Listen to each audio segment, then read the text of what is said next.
بدعة وكل بدعة ضلالة وكل ضلالة في النار وبعد فأعوذ بالله من الشيطان الرجيم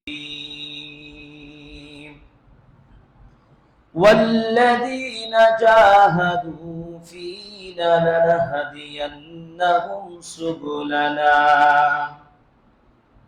وقال الله تعالى في موضع آخر وسارعوا إلى مغفرة من ربكم وجنة عرضها السماوات والأرض أعدت للمتقين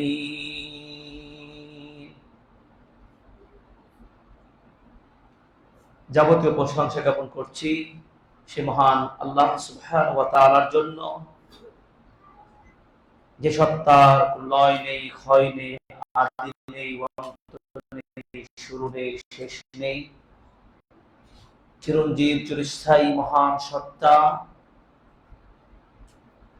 যিনি আমাদেরকে আজকে রাজধানী ঢাকা শহরের ঐতিহ্যবাহী এলাকা মিরপুর দুয়ারিপাড়া আত-তাওহীদ জামে মসজিদ কমপ্লেক্সে জুমার দিনে সমবেত হওয়ার সুযোগ করে দিয়েছেন। এজন্য মহান আল্লাহ সুবহানাহু ওয়া তাআলার প্রাণ উজাড় করে প্রশংসা জ্ঞাপন করি।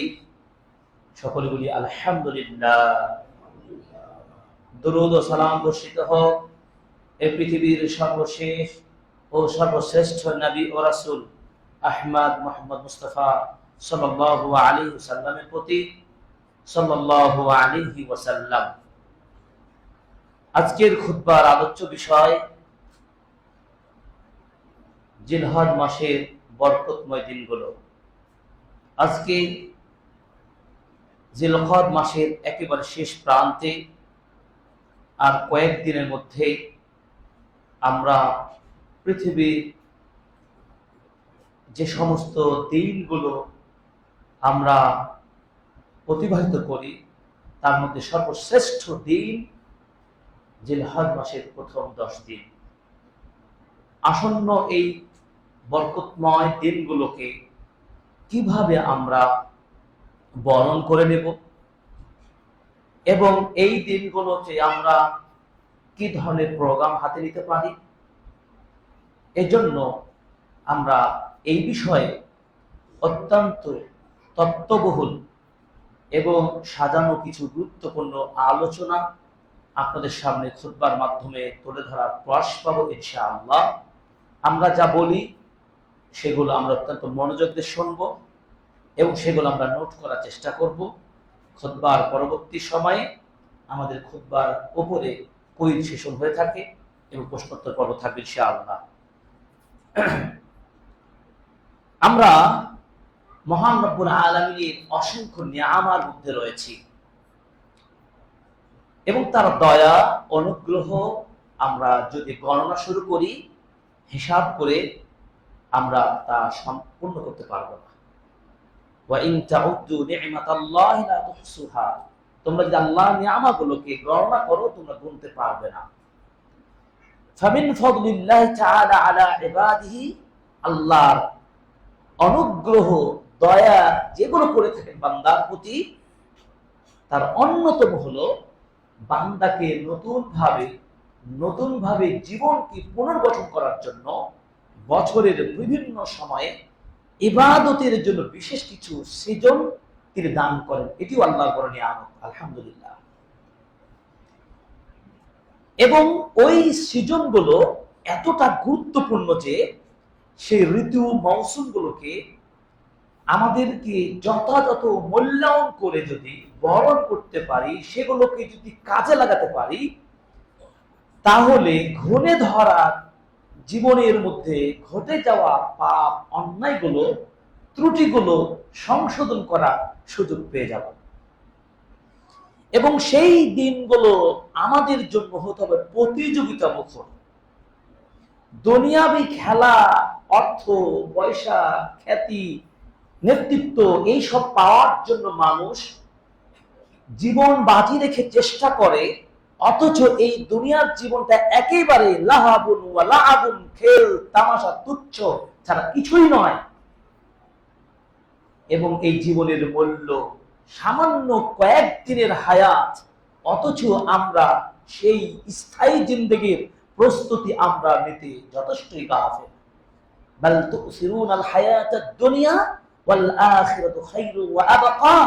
হে পৃথিবীর মানুষ, তোমরা দুনিয়ার জীবনকে বেশি প্রাধান্য দিচ্ছ, কিন্তু পরকাল যে তোমাদের স্থায়ী জীবন, এই ব্যাপারে তোমাদের সেই ধরনের চিন্তা নেই। যদি সত্যিকার পরকালের প্রতি অগাধ বিশ্বাস থাকতো, কিয়ামতের মাঠের কঠিন দৃশ্যের কথা স্মৃতিপটে যদি স্মরণে থাকতো, তাহলে কিভাবে একজন বিবেকবান জ্ঞান সম্পন্ন মানুষ রাস্তায় দাঁড়িয়ে জনমানুষের দুর্ভোগ সৃষ্টি করে, মানুষের অকল্যাণ বয়ে আনে, মানুষের ক্ষতি সাধন করে, সুন্দর সবুজ শ্যামলে বাংলাদেশের মানুষের ক্ষতি অকল্যাণে একেবারে ছেয়ে পড়েছে, এবং চতুর্দিকে ফিতনা যেন বৃষ্টির পানি কুয়াশার মতো অন্ধকারে সমাজকে আচ্ছাদিত করেছে। এমন মুহূর্তে মুসলিমদের জাগরণ আসা উচিত। যে সময় মুসলিমদের ঐক্যের একটা প্রতিধ্বনি শোনা যায়, মুসলিমিল্লাহ গোটা মুসলিম বিশ্বের মানুষেরা পবিত্র বাইতুল্লাহ জিয়ারতের উদ্দেশ্যে হজ্জুল আকবার ইয়াউম আরাফার দিনে সকল মুসলিমরা, ধনবান বিত্তবান সামর্থ্যবানরা ঐক্যের বাণী তারা সেদিন আল্লাহর তাকবীর দিবে, এই জন্য প্রস্তুতি গ্রহণ চলছে। এমন ইবাদতের মহান সৃজনে আমরা বাংলাদেশের প্রেক্ষিতে যেন দুর্ভোগ ফিতনার থেকে মুক্ত হতে পারছি না। আমরা এই দুনিয়ার জীবনকে যেন শ্রেষ্ঠ জীবন বানিয়ে ফেলেছি, অথচ আপনি কি প্রোগ্রাম নিয়েছেন বাংলাদেশের প্রেক্ষাপটে? আমি বলতে চাই, এই সুন্দর দেশটিকে, এই মুসলিমদের একটা বড় অংশ আমাদের অবস্থান, অথচ মহান আল্লাহ রাব্বুল আলামিন শ্রেষ্ঠতম দিনগুলোর খুব কাছাকাছি সময়ে আমাদেরকে আজও পর্যন্ত জীবিত রেখেছেন। জেলখানার মধ্যে না রেখে আপনার স্বাধীনভাবে ঘুরে চলাফেরা করতে পারছেন। বাংলাদেশের রাজনৈতিক দল বলেন, অরাজনৈতিক দল বলেন, ব্যক্তি সত্তায় বলেন, ধর্মীয় সংগঠনগুলো বলেন, কয়জন কারা বা কতজন আমরা এই দিনগুলোকে যথাযথ মূল্যায়ন করার পরে বিশেষ সেমিনার আয়োজন, প্রোগ্রাম, শিক্ষামূলক আমরা ব্যবস্থা করেছি? এটি কি আমাদের মুসলিমদের কালচার? দুর্ভোগ তো তাদের জন্যই হবে যারা দুনিয়াকে প্রাধান্য দেবে, পরকালকে ভুলে যাবে। আসুন, এই আত্মখোলা মনগুলোকে আর পিছিয়ে থাকা যাবে না। নিজেকে চিন্তা করুন, ভাবুন কিয়ামতের মাঠে কি হবে। নবীজি সাল্লাল্লাহু আলাইহি ওয়াসাল্লামের হাদিস স্মরণ করুন। সেদিন মানুষ তার পাপের কারণে, তার অপরাধের কারণে সূর্য তার মাথার উপরে নিকটবর্তী করে দেওয়া হবে, ইদুনা শামস, সূর্যকে কাছাকাছি করে দেওয়া হবে। ফলে ঘামে মানুষ পায়ের গোড়ালি, হাঁটু, অর্ধ শরীর, এমনকি কাঁধ, নাক পর্যন্ত সাগরের পানিতে তার ভাসবে, ঘামের পানিতে। সেই দিন চিন্তা করে দেখুন, বিশেষ 7-8 শ্রেণীর মানুষকে আল্লাহ বিশেষ ছায়া দান করবেন। আপনি কি সেই দিন কঠিন মুহূর্তের কথা ভেবেছেন, চিন্তা করেছেন? আমি কি সেই দিন কি, আমার কি অবস্থা হবে, আমার অবস্থান কোথায় হবে? আমি দুনিয়া নিয়ে পাগল হয়ে পড়েছি, দুনিয়া নিয়ে আমরা ব্যস্ত হয়ে পড়েছি। সবুজ দেশটাকে গড়ান নিয়ে যে প্রত্যয় ব্যক্ত করা উচিত ছিল, ঐক্যবদ্ধ চেষ্টা করা উচিত ছিল, সেখানে আমরা সব ব্যক্তি স্বার্থ নিয়ে আজকে দেশটাকে ধ্বংসের দিকে নিয়ে যাচ্ছি। এই জন্য আমরা শিক্ষিত সমাজের যারা রয়েছি, এই মুহূর্তে আমাদেরকে সচেতন যদি না হতে পারি, দুনিয়াও যাবে, পরকালও যাবে, ইহ জগৎ পরজগৎ দুটাই হারাতে হবে। এই জন্য খুতবার মাধ্যমে আমাদেরকে এইভাবে সচেতনতার জন্য বিশেষভাবে দৃষ্টি আকর্ষণ করছি। তো বলছিলাম যে রব্বুল আলামিন আমাদেরকে এই জিলহজ মাসের এই যে 10 দিন সামনে সন্নিকটে, এইগুলোকে আমার আল্লাহর সন্তুষ্টির জন্য প্রতিযোগিতামূলক ভালো ভালো কাজ আমল করার আমরা প্রোগ্রাম ঘোষণা করব, এবং আমরা প্রতিযোগিতা করব। ফালিয়াতানাফাসিল মুতানাফিসুন, বিজয়ীরা বিজয় অর্জন করবে তাদের প্রতিযোগিতার মাধ্যমে। এই জন্য ওয়াসাঈদ মানিগুতামা তিলকাল মাওয়াসিম, সৌভাগ্যবান তো তারাই হবে যারা এই যে সৃজনগুলো আল্লাহ বিশেষ দিয়ে থাকেন। রমাদান একটা সৃজন, মহরম একটা সৃজন, জিলহজ মাসে একটা সৃজন, বিশেষ টাইমগুলো আল্লাহ দিয়ে থাকেন ইবাদতের সুযোগ, এগুলোকে যারা সত্যিকার গনিমত মনে করতে পারে তারাই কিন্তু সাঈদ, তাই সৌভাগ্যবান। ওয়ালাম ইয়াজআলহা তামুরু আলী মুরুরান আবিরান, কোন একজন সচেতন ব্যক্তি ব্যর্থভাবে এই দিনগুলো কাটাতে পারে না, বরং আমরা এই দিনগুলোকে গনিমত মনে করে আমরা গুরুত্বের সাথে এই দিনগুলোর প্রস্তুতি গ্রহণ করব। যে এই দিনগুলোর ব্যাপারে আল্লাহ নিজে গুরুত্ব দিয়েছেন, নবী সাল্লাল্লাহু আলাইহি ওয়াসাল্লাম গুরুত্ব দিয়েছেন। আল্লাহ তাআলা আমাদেরকে এই জিলহজ মাসের করণীয় এবং এই জিলহজ মাসকে কিভাবে বরণ করে নিব সেই বিষয়ে আমরা পদক্ষেপ গ্রহণ করব। এই জন্য আল্লাহ রাব্বুল আলামিন বলছেন কি দেখুন, 29 নম্বর সূরা আনকাবুতের 69 নম্বর আয়াত, আল্লাহ তাআলা বলছেন কি, ওয়াল্লাযীনা জাহাদু ফীনা লানাহদিয়ান্নাহুম সুবুলানা। আল্লাহ পাক বলছেন যারা আমার পথে প্রচেষ্টা করবে, দিন জানার জন্য অধ্যবসায় করবে, সংগ্রাম করবে, লানাহদিয়ান্নাহুম সুবুলানা, আমি তাদেরকে আমার রাস্তায় তাদেরকে পরিচালিত করব, জান্নাতের পথে তাদেরকে আমি চালিয়ে দেব। সুবহানাল্লাহ। চেষ্টা, জান্নাত আপনার দামি নাকি দুনিয়ার ওই পথ দামি? দুনিয়ায় আমার কাছে দামি হয়ে পড়েছে, জান্নাত আমার আকাঙ্ক্ষা নেই, জান্নাতের ভয় নেই, জান্নাতের আশা নেই, কবরের ভয় নেই।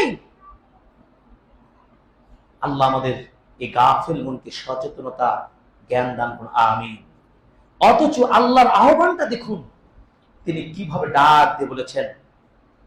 তিনি বলেছেন 3 নম্বর সূরা আলে ইমরানের 133 নম্বর আয়াতে বলছেন, ওয়াসারিউ ইলা মাগফিরাতিন মির রাব্বিকুম ওয়া জান্নাতিন আরদুহাস সামাওয়াতু ওয়াল আরদু উইদ্দাত লিল মুত্তাকিন। আল্লাহ রাব্বুল আলামিন ডাক দিয়ে বললেন, ওয়াসারিউ, আর তোমরা অগ্রসর হও, তোমরা দৌড় দাও, তোমরা প্রতিযোগিতা করো, তোমাদের অগ্রগামী ভূমিকা পালন করো, ইলা মাগফিরাতিম মির রাব্বিকুম, তোমাদের রবের ক্ষমার দিকে। অথচ আল্লাহ ক্ষমা করার জন্য, ওয়া হুয়াল গফুরুর রহিম, তিনি দয়াময় ক্ষমাকারী।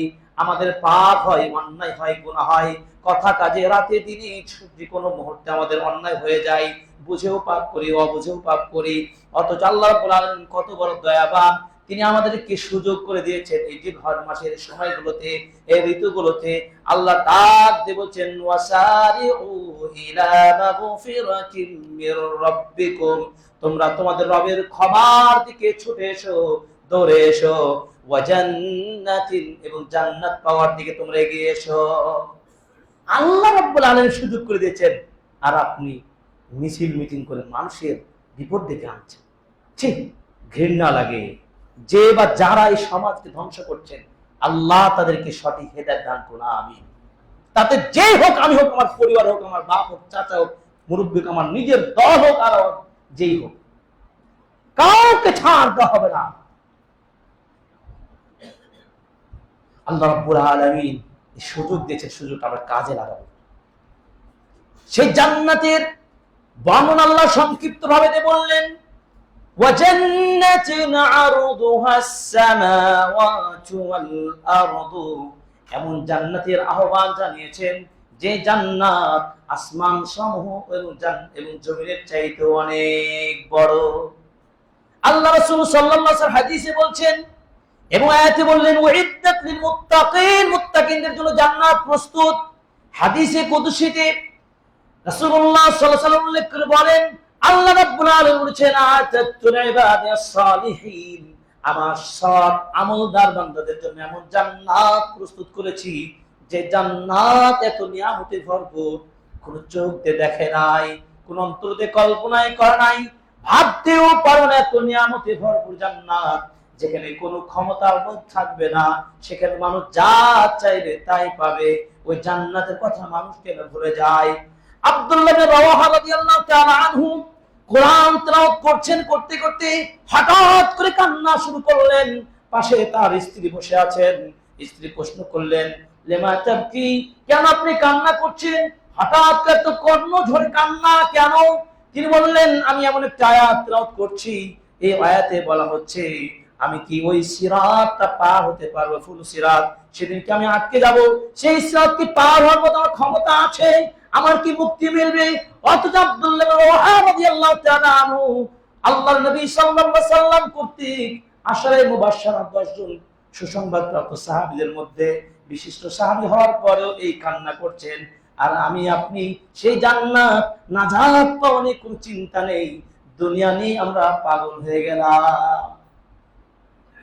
তার মানে আমাদের ঈমানটা এত নড়বড়ে, এত দুর্বল হয়ে গেল যে পরকালে কোনো চিন্তাই না। সেই জাহিলি যুগ আর এখন আর তফাৎ কোথায়? জাহিলি যুগের মানুষ তাদের ক্ষমতাই চাইতো।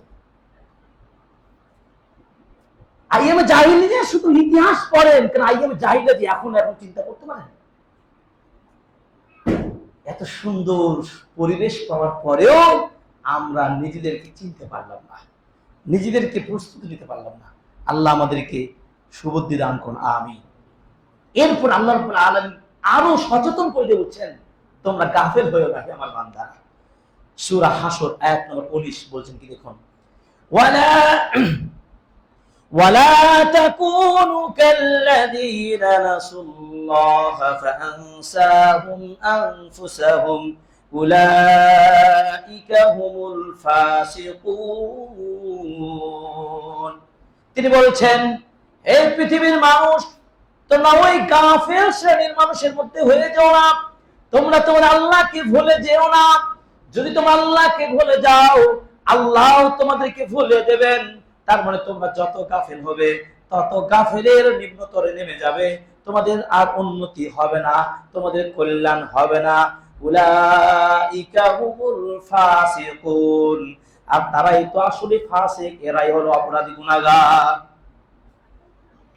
কয়জন আল্লাহকে ডাকি আমরা? কয়জন মসজিদে আসি? কয়জন ইসলামিক সম্মেলন সেমিনার গুলোতে আমরা আয়োজন করি? কয়জন পয়সা দেন? কয়জন চিন্তা করেন? কয়জন ভাবেন? মনে করেন মসজিদের কাজ হুজুর আর ছেলে ওই লোকই করবে। আল্লাহ আমাদেরকে পরকালের ভয় আমাদের ভিতর দান করুন, আমিন।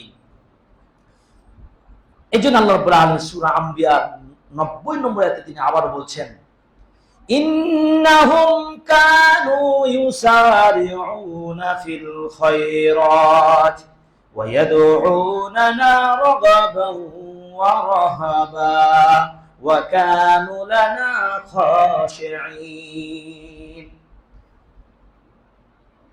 যারা কল্যাণকামী হয়, যারা জান্নাতের প্রত্যাশা করে, তারা তো ভালো কাজে প্রতিযোগিতা করে। আর যারা জান্নাতের কোনো চিন্তা নাই, জাহান্নামের ভয় যাদের নাই, তারা তো ভালো কাজ নিয়ে কোনো টেনশন করবে না, ভালো সময়গুলোকে কাজে লাগাবে না। যারা সত্যিকার আল্লাহকে ভয় করে, পরকালের মুক্তি পেতে চায়, জাহান্নামের কথা মনে পড়ে, তারা কি করে? ইয়াদউনানা রাগাবান ওয়া রাহবা, তারা আমাকে ভয় আশা নিয়ে আহ্বান করে, দোয়া করে আমার পথে ফিরে এসে। ওয়া কানু লানা খাশিঈন, আর তারা আমার কাছে খুব বিনয়ী হয়ে যায়। আমরা বিনয়ী হওয়ার বিপরীতে কি দাম্ভিক হয়েছি। একটা শাসন ব্যবস্থার পতন ঘটিয়ে আবার আপনি দাম্ভিকতার রাস্তা ফলো করার চেষ্টা করছেন। আমি ব্যক্তিগত চিন্তা করছি, রমাদান কাটালাম, রমাদানে এত কিছু ইবাদত করলাম, আবার পাপে জড়ে গেলাম। কোথায় গেল আপনার রমাদান? তাও আল্লাহ কত দয়াবান দেখুন, যে রমাদানে আমরা প্রত্যেকেই মোটামুটি যারা মুসলিম মুমিন একটু ভালো হওয়ার চেষ্টা করেছি, সিয়ামগুলো রেখেছি, কিয়াম করেছি, দান খায়রাত করেছি, যাকাত দিয়েছি। আবার যখন পরের মাস চলে আসলো, পূর্বের মতো আপনি পাপে জড়ে গেলেন। যে 2 নম্বরে, যে বাটপারি, যে ফাসিকি, গুনাহগার, নেফাকি সব শুরু করে দিলেন। আবার আল্লাহ রাব্বুল আলামিন না বান্দাদের প্রবলেম হচ্ছে। আল্লাহ আবার কি বললেন? এই 1-1.5 মাস পরে আবার দিলেন জিলকদ, জিলহজ মাস, হজ্জের মাসগুলো দিয়ে দিলেন। সেই তো বরকতময় দিনগুলো নিয়ে কথা বলছি। এই দিনগুলোকে এমন ভাবে মুজাহাদা, সংগ্রাম করতে হবে, এত গুরুত্ব রয়েছে। নবীজি সাল্লাল্লাহু আলাইহি ওয়াসাল্লাম বলেন, জিহাদের চেয়েও মহান বরকতময় দিন এই দিনগুলো। সাইদ জুবাইর রাহিমাহুল্লাহ তিনি এত বেশি পরিশ্রম করতেন ইবাদতের জন্য, তার শরীরগুলো দুর্বল হয়ে যেত। শরীর দুর্বল হয়ে যেত, তাহলে বুঝুন কি আমল তারা করতেন সালাফগণ। আমরা কি সালাফদের চাইতে বেশি দামি? অসম্ভব না। তারা অনেক ঊর্ধ্বে কল্যাণের উপর ছিলেন। তারপর তারা এই 10 দিনকে কিভাবে বরণ করতেন, কোন আমলগুলো করতেন, আমরা একটু একটু করে সামনে এগিয়ে যেতে চাই, বিষয়টাকে আপনাদেরকে পরিষ্কার করতে চাই। সুতরাং এই যে বরকতময় জিলহজের 10 দিন কিভাবে আমরা বরণ করব, জিলহিজ্জা মাসের এই 10 দিনকে কিভাবে বরণ করব, 3টি পয়েন্ট।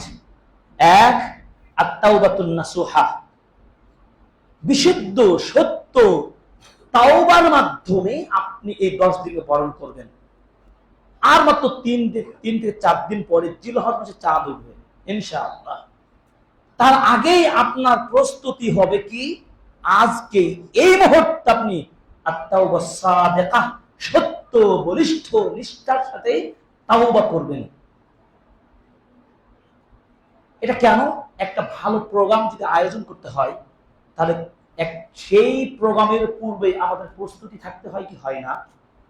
যদি আমাদের প্রস্তুতি নড়বড়ে হয়, তাহলে কি সেই প্রোগ্রাম সাকসেস করা যাবে? সম্ভব নয়। এই যে পূর্ব প্রস্তুতি থাকবে, আগেই আমাকে তওবা করে নেব, এবং তওবা করার মাধ্যমে আমাদের প্রস্তুতি চূড়ান্ত লক্ষ্যে পৌঁছাবে ইনশাআল্লাহ।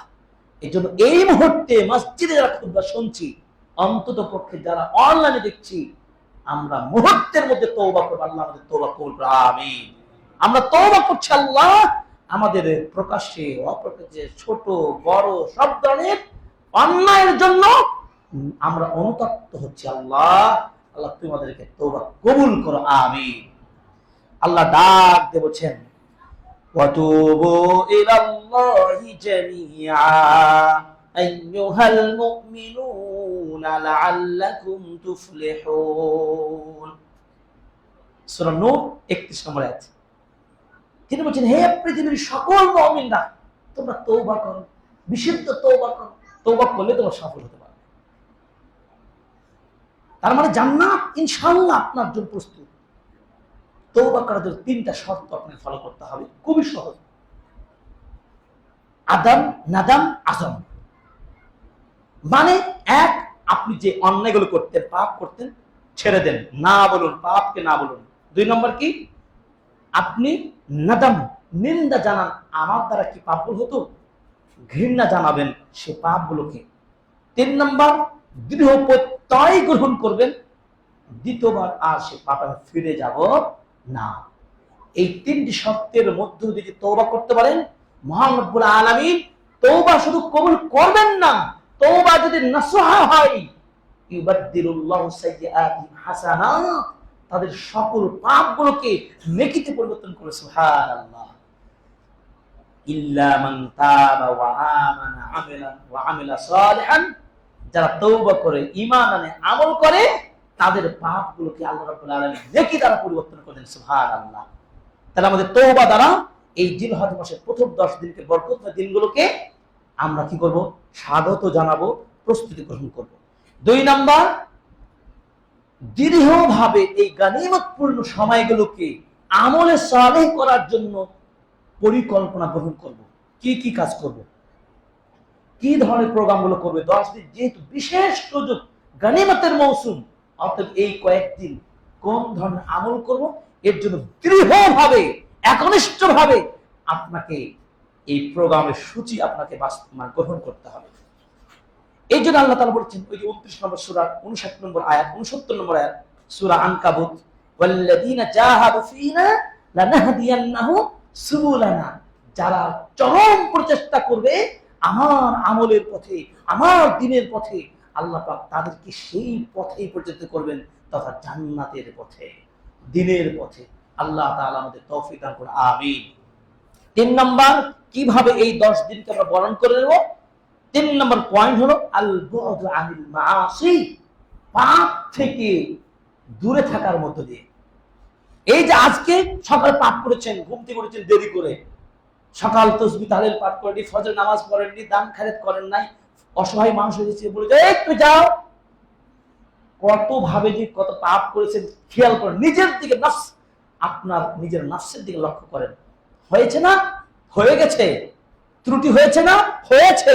আপনি সার্চ করেন, আপনার কথা ও কাজে বিভিন্ন পাপ হয়ে গেছে। আপনি এই মুহূর্তে মনে করেন আমি ছেড়ে দিলাম, আমি সকালবেলা একটা বিড়ি সিগারেট খেয়েছি, আর খাবো না, কারণ আমার মৃত্যু মুহূর্তের মধ্যে এই মুহূর্তে আসতে পারে। অতএব পাপ থেকে আপনি পরিপূর্ণভাবে বিরক্ত হবেন। যদি পাপ থেকে দূরে থাকতে পারেন তাহলে আপনি আল্লাহ রহমত দ্বারা ধন্য হবেন। পাপের যদি মধ্যে থাকে তাহলে আল্লাহ রহমত থেকে আপনি বঞ্চিত হবেন, আল্লাহ লানতের শিকার হবেন। এই জন্য মুক্তি, নাজাত পাওয়ার যতগুলো মাধ্যম রয়েছে তার অন্যতম মাধ্যম ওয়াসাইল হলো কি? পাপকে বর্জন করতে হবে। এই জন্য ক্ষমা পেতে হবে। যেই 10 দিনের কথা বলছি, সেই 10 দিন কেমন? সেই 10 দিন হলো বান্দাদেরকে জাহান্নাম থেকে মুক্ত করার এবং পাপ থেকে বের করার বিশেষ সুযোগ। এই সুযোগ গ্রহণ করব না? বিশাল মানুষের জনসমগ্র আপনি ঢাকায় জমা করে দিলেন, করতে পারেন। একটা ভালো মানুষকে তোমার একটা প্রোগ্রাম করেন দেখি, হ্যাঁ, জরিপ চালান দেখি, পেপার পত্রিকা মিডিয়া দ্বারা, আমরা পাপকে না বলি, মাদককে না বলি, রোগ মানে অন্যায়কে না বলি, জনদুর্ভোগ সৃষ্টি করবো না এটাকে না বলি। একটাও আমরা এই ধরনের প্রোগ্রাম চোখে পড়ে না, একটাও নাই। কেন নাই? সবাইকে পাগল, দুনিয়া নিয়ে পাগল। সংক্ষিপ্ত ভাবে আপনাদেরকে বোঝাতে চাচ্ছি, আমরা দুর্বল মানুষ, ইমানগুলো আমাদের দুর্বল। নবীজি সাল্লাল্লাহু আলাইহি ওয়াসাল্লাম বলছেন কি, কাপড়গুলো যেমন দুর্বল হয়ে যায়, নতুন থেকে পুরাতন হয়ে যায়, ইমানগুলো তেমন ভাবে তরতাজা ইমান দুর্বল হয়ে যায়, ক্ষীণ হয়ে যায়, ময়লাযুক্ত হয়ে যায়। এই দুর্বল ইমানকে সুদৃঢ় করার জন্য, নবায়ন করার জন্য, আপডেট করার জন্য আল্লাহর কাছে আল্লাহর কাছে দোয়া করো, আল্লাহ যেন ইমানগুলোকে বাড়িয়ে দেন। আমিন। কিভাবে বাড়বে? বিল আমালি তাআত, আনুগত্যপূর্ণ কাজ করার মধ্য দিয়ে ইমানটা বাড়বে, আল্লাহকে স্মরণ করার মধ্যে ইমান বাড়বে, এবং নবীজির জীবন সিরাত নিয়ে স্টাডি করলে ইমান বাড়বে। সৎ সঙ্গী বন্ধুদের সাথে উঠা বসা করার মধ্য দিয়ে ইমানটাকে আপডেট করা যাবে। মসজিদমুখী হলে ইমান বাড়বে, হজ উমরা করলে, সিয়াম রাখলে ইমান বাড়বে। এই কাজগুলো আপনাকে করতে হবে, তবেই তো নিজেকে আপডেট করতে পারবো। আল্লাহ তাআলা আমাদেরকে এই 10 দিনকে যথাযথভাবে স্বাগত জানিয়ে প্রস্তুতি নেওয়ার তৌফিক দান করুন। আমিন। এই 10 দিন জিলহজের বরকতময় 10 দিনের মূল্য মর্যাদা বেশি কেন? এর মাহাত্ম্য এত বেশি কেন? 6টি পয়েন্ট বলবো এই বিষয়ে। 1, আন্নাল্লাহ তাআলা আকসামা বিহা, স্বয়ং আল্লাহ তাআলা এই 10 দিনের গুরুত্ব বোঝাতে গিয়ে শপথ করে তিনি এর গুরুত্ব তুলে ধরেছেন। আর ওয়াইদা আকসামাল্লাহু বিশাইইন, আল্লাহ তাআলা যখন কোনো বিষয়ে শপথ করেন, কসম করেন, তখন ওই কসম দ্বারা বোঝানো হয় দাল্লাহাদা আলা আযমি মাকানাতিহি ওয়া ফাদলিহি, যে ওই দিনগুলোর বা ওই বিষয়টার মর্যাদা মাহাত্ম্য অনেক বেশি। আমরা বলি না, আল্লাহর কসম করে বলছি আমি এই কাজটা করিনি। কসম কেন করলেন? তার মানে আপনার সম্বোধিত ব্যক্তিকে বলতে বোঝাতে যাচ্ছেন, ভাই আমি সত্যিকার অন্যায়টা করি নাই। অথবা বলেন আল্লাহর কসম করে বলছি আমি এই কাজটা করেছি, আমার দ্বারাই সুন্দর কাজটা হয়েছে। তার মানে গুরুত্ব বোঝানোর জন্য শপথ দুনিয়াতেও করি, আর শপথ নিয়ে লড়াই চালাচ্ছি। শপথ করেন আল্লাহর দ্বীন প্রতিষ্ঠার জন্য শপথ করেন, তাওহীদ প্রতিষ্ঠার জন্য লড়াই করেন, সংগ্রাম করেন, রাষ্ট্রের মানুষকে সহায়তা করেন এই পথে, তাওহীদের আহ্বান জানান, সংগ্রাম হবে তাওহীদ নিয়ে। মুসলিমদের মধ্যে যারা তাওহীদ নিয়ে যারা পিছিয়ে থাকবে এদেরকে আপনি সচেতনতা বৃদ্ধি করেন, এদের জন্য যত করে লং মার্চ করেন, তাওহীদ শিক্ষা লং মার্চ হতে হবে। আর আমরা লং মার্চ করছি কোন কি নিয়ে? ব্যক্তি স্বার্থের লং মার্চ করছি, হচ্ছে না? শিক্ষিত অশিক্ষিত শ্রমিক লেবার সাধারণ নেতা পাতি সব শুরু করে দিয়েছে আজকে। যে সেই শুরু করে দিচ্ছে, ব্যানারটা টাঙ্গিয়ে দিয়ে বলছে লং মার্চ। কি শুরু করেছেন? একটু তো লজ্জা হায়া থাকা উচিত আমাদের, যে আজকে আমাদের ইমানের দুর্দশা আহত হয়েছে, মুসলিমরা মার খাচ্ছে, লাঞ্ছিত হচ্ছে। শুধু কি আফগানিস্তান, শুধু কি ফিলিস্তিন, বিশ্বের প্রতিটা মুসলিমদের অবস্থা লক্ষ্য করেন। এই দুর্দশার অবস্থার কারণ হচ্ছে আমার আপনার কর্মের ফল। আমাদের ঐক্যবদ্ধ সমাজ করতে পারছি না, তাওহীদের উপর আমরা ইউনিট হতে পারছি না। কেন? যার কোন সমস্যা। কাফের শক্তি, বিধর্মীরা ভালো করে গবেষণা করে তদন্ত করে পেয়েছে মুসলিমদেরকে দুর্বল করা সহজ, এরা তাওহীদের উপরে ঐক্য হতে পারে না। কেন ঐক্য হতে পারে নাই? আমরা একদিকে আসছি মসজিদে, আর একদিকে মাজারে। আমরা চিন্তা করছি মসজিদের প্রোগ্রামকে মূল্য না দিয়ে মাঠের প্রোগ্রামকে মূল্যায়ন করছি। আমরা যদি বলি একটা ইসলামিক প্রোগ্রামে করি, আপনি সেখানে পয়সা দেন না, আপনি সেখানে সময় দেন না, শ্রম দেন না, আপনি ঠিকই রাতের ঘুম হারাম করে দিয়ে বৃষ্টির পানিতে ভিজে ভিজে নিজের জীবনকে বাজে রেখে আপনি দুনিয়ার স্বার্থ হাসিল করছেন। কিন্তু দিনের জন্য কয়দিন পাহারা দিয়েছেন? দিন প্রতিষ্ঠার জন্য, তাওহীদ প্রতিষ্ঠার জন্য কয়জন মানুষকে দিনে দাওয়াত দিয়েছেন? আপনি কি মুসলিম নয়? আপনার কি মৃত্যু হবে না? আপনাকে কবর হয় না? আপনার আত্মস্বজন মরে নাই? আপনার কি ভয় হয় নাই? এই জন্য তাওহীদের উপরে জাগ্রত সমাজ গঠন করতে হবে। মহান আল্লাহ রাব্বুল আলামিন এই 10 দিনকে এত গুরুত্ব দিয়ে শপথ করে বলেছেন, ওয়াল ফাজরি ওয়া লায়ালিন আশরি, ফজরের কসম, 10 রাতের কসম। আব্দুল আব্বাস রাদিয়াল্লাহু তাআলা আনহু সহ ইবনে কাসির রাহিমাহুল্লাহ 774 হিজরিতে মৃত্যুবরণ করেছেন। ইমাম ইবনে কাসির বিখ্যাত তাফসীরের কিতাব, তিনি বলছেন এই যে লায়ালি আশরে, 10 রাত বলতে গিয়ে জিলহজ মাসের এই প্রথম 10 দিনকে বোঝানো হয়েছে। খুতবার বিষয় কি আলোচনা করব, এই নিয়ে খতিবরা চিন্তা করে, আমি নিজেও চিন্তা করছিলাম কি আলোচনা করব। পরে চিন্তা করে তারিখ ক্যালেন্ডার দেখতে গিয়ে দেখি আমাদের একেবারে সন্নিকটে বিশাল বরকতপূর্ণ দিনগুলো চলে এসেছে। এই দিনগুলোতে আমার আত্মবলা মুসলিম ভাইদেরকে সচেতন করতে হবে, জাগ্রত করতে হবে। তাই চিন্তা করলাম এই বিষয়গুলো আলোচনা হওয়া উচিত। মানুষের গাফেল মনকে একটু জাগরণ করতে পারলেই আমাদের আজকের খুতবা সার্থক হবে। আল্লাহ তুমি আমাদের মনকে প্রশস্ত করে দাও, আমিন। তাহলে বুঝলাম কি এই 10 দিনের গুরুত্ব কেন? আল্লাহ স্বয়ং নিজেই চ্যালেঞ্জ করে, তিনি কসম করে বলেছেন, সাবধান আমার বান্দারা, এই 10 দিন তোমাদের জন্য বিশেষ দিন। সুবহানাল্লাহ। 2 নম্বর কি? এই দিনগুলোতে স্পেশাল ভাবে জিকির করার জন্য, আল্লাহকে স্মরণ করার জন্য শরীয়তের বিধান তিনি করে দিয়েছেন। তার মানে যদি কোনো বিধান আল্লাহর পক্ষতে হয়ে যায়, তাহলে সেই দিনগুলো, সেই বিধানগুলো কি অবশ্যই গুরুত্ব দাবি রাখে, অবশ্যই সেটা গুরুত্ব, এর তাৎপর্য বিকাশ ঘটে। দেখুন আল্লাহ তাআলা বলছেন কি সূরা হজ্জের 28 নম্বর আয়াতে, ওয়ায়াযকুরু ইসমাল্লাহি ফি আইয়ামিন মা'লুমাত আলা মা রাযাকাহুম মিন বাহীমাতিল আনআম। আর তারা আল্লাহর স্মরণ করবে, আল্লাহর জিকির করবে কয়েকটা দিনে। মানে কি? মা'লুমাত, আইয়াম মা'লুমাত। আইয়াম শব্দ ইয়াউমিনের বহুবচন আইয়াম, মা'লুম থেকে মা'লুমা, এটাও বহুবচন শব্দ। এই কয়েকটা দিন আল্লাহর স্মরণে থাকো, ওই আল্লাহর স্মরণে থাকো যে আল্লাহ তোমাদেরকে রিজিক হিসাবে চতুষ্পদ জন্তুগুলো দান করেছেন। সুবহানাল্লাহ। কিভাবে? গরু ছাগল আমরা কুরবানি করার মধ্য দিয়ে আল্লাহ আমাদের জন্য কি রিজিক দেননি? এই জন্য এই জিলহজ মাসের এই 13 দিন বিশাল বরকতপূর্ণ দিন। এই দিনগুলোতে জিকির করার জন্য, আল্লাহ স্মরণ করার জন্য তিনি ঘোষণা দিয়েছেন এবং শরীয়তের বিধান ধার্য করেছেন। তার মানে বোঝা যায় এই 10 দিনের গুরুত্ব এই জন্য বেশি। 3 নম্বর কি?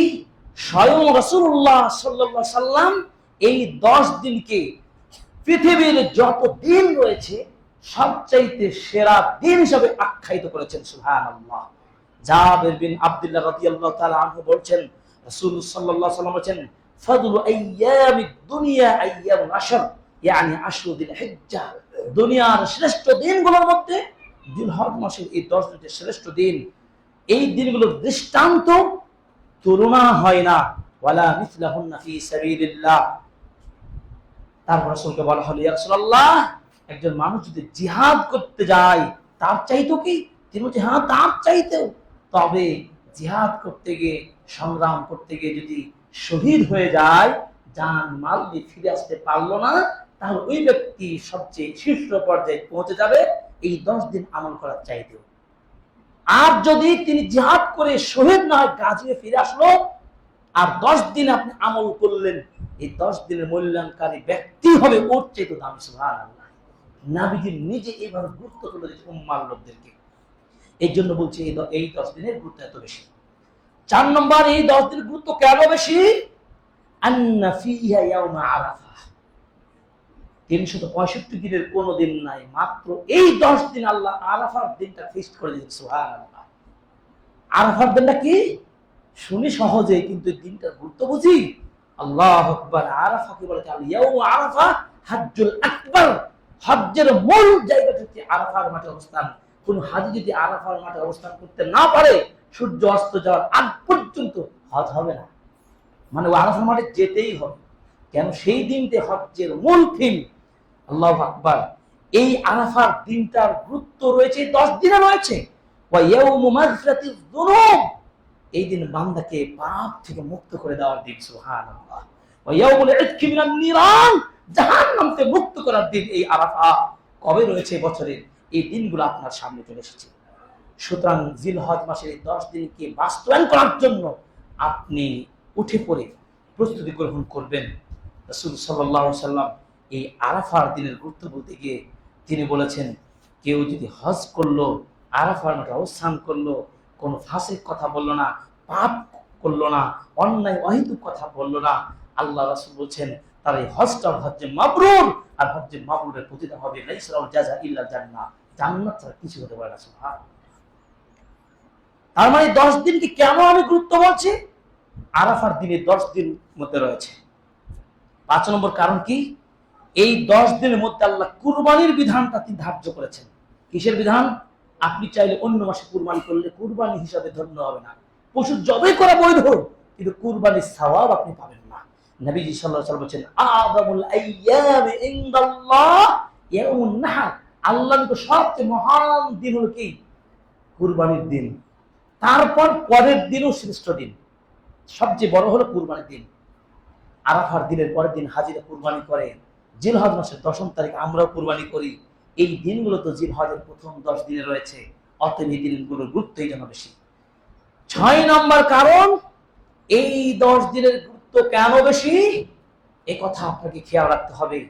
ইজতিমাউ উম্মাহাতিল ইবাদাহ ফিহা। এই 10 দিনের মুসলিমদের জন্য সকল মৌলিক ইবাদতগুলোর সম্মেলন ঘটেছে। সুবহানাল্লাহ। কিভাবে মৌলিক ইবাদতগুলোর সম্মেলন ঘটেছে? মানে মুসলিমদের উপর 5 ওয়াক্ত ফরজ নামাজ তো পড়ি আমরা, এটা আছে। এরপরে এই 10 দিনে নফল সিয়াম রাখা, যেটা সিয়াম আল্লাহর বিধান, এটাও এসে গেছে। এই 10 দিনে হজ করা মুসলিমদের মৌলিক একটার মধ্যে অন্যতম একটা বিষয় হজ চলে এসেছে। রমাদান তাহলে কি আসলো? সালাত, সিয়াম, হজ, আর একটা কি? দান খায়রাত। তাহলে এইগুলোই তো মৌলিক ইবাদত। এই মৌলিক ইবাদত গুলোর একসাথে এট এ টাইমে জিলহজ মাসের 10 দিন চলে এসেছে। যদি এতগুলো ইবাদতের একটা মৌসুম একত্রিত হয়ে যায়, তার গুরুত্বটা আরো বেড়ে যায়। কোনটা ধরতে কোনটা ছাড়বেন মুসলিমদের ছাড়ার সুযোগ নেই। আপনি কিভাবে গাফিল থাকতে পারেন? কোনটাই ছাড় দেওয়ার সুযোগ নেই। হতে তো পারে আপনার জীবনের শেষ জীবন, হতে পারে এই বছরই আপনি জিলহজ পেয়ে আপনার জীবনের পাপগুলো মুছে দিয়ে আল্লাহর নাজাত দান করতে পারেন ইনশাআল্লাহ। কি পারে না? আমরা বাঁচবো? আমরা কি আগামী বছর পাবের কোনো গ্যারান্টি আছে? কোনো গ্যারান্টি নেই। আমরা যারা রমাদানে ঈদ করেছি, তারা জিলহজ এই 1446 হিজরির হজ পাবো, কুরবানি পাবো, কোনো গ্যারান্টি আছে? কত হাজি হজ করতে গিয়েও মক্কা মদিনায় মারা যাচ্ছে, হজের দিনে পৌঁছতে পারলো না, তৌফিক মিলল না। এজন্য সর্বসময়ের জন্য মুমিন ঈমানদাররা আল্লাহর কাছে অল টাইম দোয়া করতে থাকবে, ইহদিনাস সিরাতাল মুস্তাকিম। তাফসীর পড়াতে গিয়ে আমরা দেখলাম কত দু একদিন আগে বলা হচ্ছে যে আল্লাহ তাআলা তো আমাদেরকে দ্বীনের পথে গাইড করেছেন, নামাজি আমরা, ইমানদার, সিয়াম রাখি, দান খায়রাত করি, তাহলে বারবার আল্লাহর কাছে দোয়া করার দরকার আছে? এটা প্রশ্ন, কিন্তু উত্থাপিত প্রশ্ন। বারবার বলছে আল্লাহ তুমি ইহদিনাস সিরাতাল মুস্তাকিম, আল্লাহ সিরাতাল মুস্তাকিম ডাকো, পরিচিত করুন। ব্যাখ্যায় বলা হচ্ছে সর্বদাই ডাকতে হবে। কেন ডাকতে হবে? আমি যে রাস্তায় চলছি, একটা ড্রাইভারের কথা চিন্তা করেন, একটা বিমান যিনি ড্রাইভ করেন তার কথা চিন্তা করেন। ড্রাইভার বলেন, যে কোনো ড্রাইভার বলেন, মোটরসাইকেল থেকে শুরু করে, সাইকেল থেকে শুরু করে, যে কোনো গাড়ি বলেন তো, একটি মুহূর্তের জন্য গাফেল থাকতে পারবে? যদি গাফেল থাকে কি হবে? কি হবে? অ্যাক্সিডেন্ট হবে, তার গন্তব্যে সে পৌঁছতে পারবে না, আগেই খান খান হয়ে যাবে। আপনি আমি যে পথে পেয়েছি, সিরাতে মুস্তাকিম পেয়েছি না, ঠিক আলহামদুলিল্লাহ।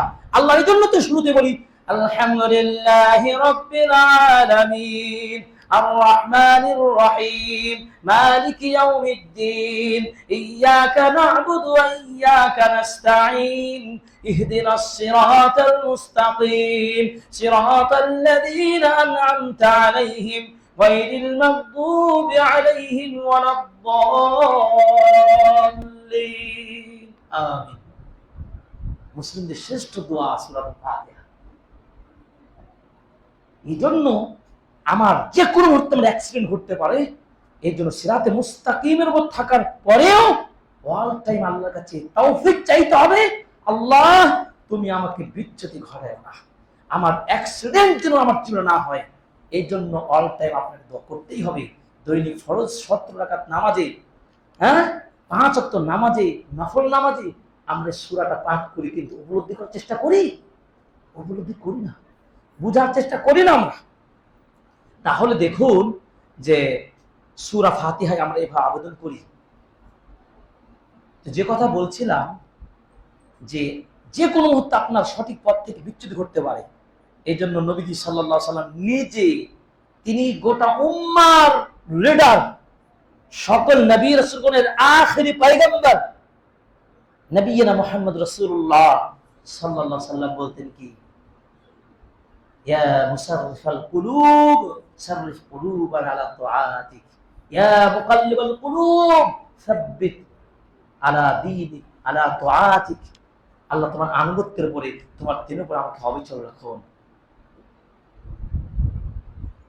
কারণ যে কোনো মুহূর্তে আপনার বিচ্যুতি ঘটতে পারে, অ্যাক্সিডেন্ট হতে পারে। এই জন্য আপনি সর্বদা দোয়া করবেন, রব্বানা লা তুযিগ কুলুবানা বা'দা ইয হাদাইতানা ওয়া হাব লানা মিন লাদুনকা রাহমাতান ইন্নাকা আনতাল ওয়াহ্হাব। রব্বানা লা তুযিগ কুলুবানা, আল্লাহ তুমি আমাদের অন্তরগুলোকে বিচ্যুতি ঘটে দিও না। এই যে দোয়া করছেন, কোরআনের দোয়া, তার মানে বিচ্যুতি আপনার আমার ঘটে, এটাই সত্য। বিচ্যুতি ফিরে আসার সিজন হচ্ছে এই 10 মাস, এই 10 দিন। যে হয়তো 10 দিন আপনি নিজেকে তৈরি করবেন, কারণ এই 10 দিনের ইবাদতের মৌলিক একত্রিত হয়ে গেছে এই 10 দিন। এই জন্য ইবনে হাজার আসকালানী রাহিমাহুল্লাহ বলেছেন, 852 হিজরিতে মৃত্যুবরণ করেছেন ইবনে হাজার আসকালানী। বুলুগুল মারামের কিতাবের সংকলক, ফাতহুল বারি, সহিহ বুখারী কিতাবের ব্যাখ্যা যিনি রচনা করেছেন, এভাবে শত শত বই কিতাব রচনা করেছেন বিদগ্ধ পণ্ডিত মুহাদ্দিস ইবনে হাজার আসকালানী রাহিমাহুল্লাহ বলেছেন, ওয়াল্লাযী ইয়াযহার আন্না আস-সাবাব ফি ইমতিয়াজ আশর যিলহিজ্জাহ লিমাকান ইজতিমাই উম্মাহাতিল ইবাদা বিহ।